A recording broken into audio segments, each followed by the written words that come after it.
মাননীয় সদস্য জনাব গোলাম সারওয়ার টুকু বরগুনা 1। আপনার সময় 2 মিনিট। যে মাননীয় স্পিকার, আপনাকে ধন্যবাদ।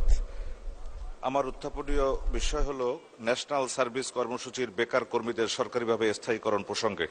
মাননীয় স্পিকার, ন্যাশনাল সার্ভিস কর্মসূচি মাননীয় প্রধানমন্ত্রী দেশরত্ন শেখ হাসিনা সরকারের অগ্রাধিকার প্রাপ্ত কর্মসূচিগুলোর মধ্যে একটি অন্যতম, যা দেশের বেকার তরুণদের আত্মকর্মসংস্থান সৃষ্টিতে গুরুত্বপূর্ণ অবদান রেখেছে। বর্তমান সরকার 2008 সালের নির্বাচনী ইশতেহারের অঙ্গীকার বাস্তবায়নের জন্য শিক্ষিত বেকার যুবকদের অস্থায়ী কর্মসংস্থান সৃষ্টির লক্ষ্যে 2009-10 অর্থবছরে ন্যাশনাল সার্ভিস কর্মসূচি গ্রহণ করেছিলেন। ন্যাশনাল সার্ভিস কর্মসূচির আওতায় এ পর্যন্ত 2,28,129 জনের বেসরকারি সরকারি প্রতিষ্ঠানে অস্থায়ী কর্মসংস্থান এবং 50,399 জনের আত্মকর্মসংস্থানের সুযোগ সৃষ্টি হয়েছিল।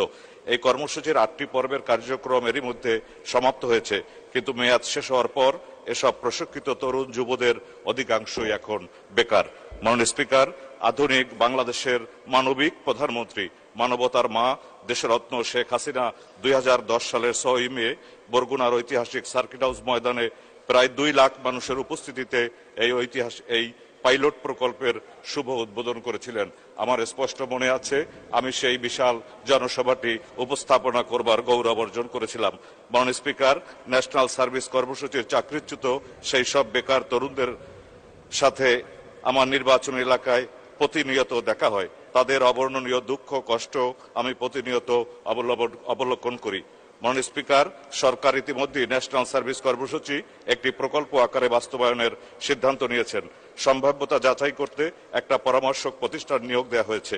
মাননীয় স্পিকার, আপনার মাধ্যমে মাননীয় প্রধানমন্ত্রী দেশরত্ন শেখ হাসিনার প্রতি এই গুরুত্বপূর্ণ বিষয়টি সদয় বিবেচনার জন্য আমি অত্যন্ত বিনয়ের সঙ্গে অনুরোধ করছি। আপনাকে ধন্যবাদ মাননীয় স্পিকার। ধন্যবাদ মাননীয় সদস্য।